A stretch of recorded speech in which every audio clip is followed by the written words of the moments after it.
Сверить номер счетчика и его показания, почитать сумму, которую задолжал абонент. Этот рейд проводят электрики. Оплатить счета должникам предлагают тут же на месте. При себе у комиссии кассовый аппарат, выписывающий чеки, а также квитанции.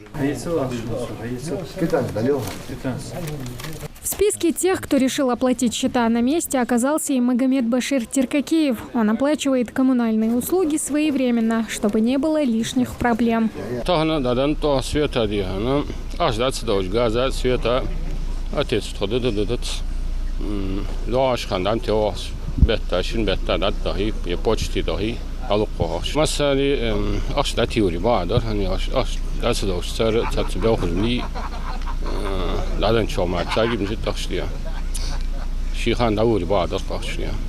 Увидеть электроэнергию нельзя, а вот выявить несанкционированно подключившихся потребителей вполне реально. С ними разговор короткий, отрезают от сети сразу же. Энерговоровство – это не только убытки для сетевой организации, но и дополнительные нагрузки. А они уже могут привести к перебоям электричества, скачкам напряжения и, как следствие, к пожарам.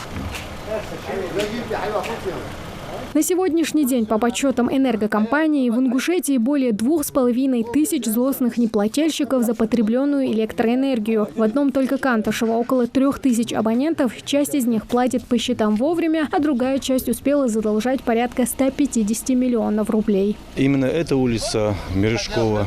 Здесь жители не доплатили за потребленную энергоресурс 2 миллиона 900 тысяч рублей. Поэтому проводятся такие рейдовые мероприятия, мы их часто проводим. Выявляются несанкционированные подключения к потребителям, которые несвоевременно оплачивают. Применяются такие непопулярные меры, как ограничение от потребления электроэнергии.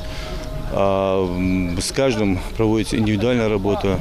Энергетики часто идут на уступки абонентам. К примеру, погасить долг можно по частям, если нет возможности выплатить всю сумму сразу. Мы можем заключить и соглашение о реструктуризации. Сегодня в ходе рейдового мероприятия мы заключили уже 2 соглашения. Также были отключены от несанкционированного подключения 5 потребителей. И, соответственно, были составлены акты бездоговорного и безучетного потребления. Энергетики напоминают, такие рейды станут регулярными. Они будут проводиться повсеместно для выявления недобросовестных абонентов. Ведь полученные средства – это дополнительный источник развития электросетей, повышения качества предоставляемых услуг. Тамара Хашагульгова, Хасмагомед Майсигов, Новости 24.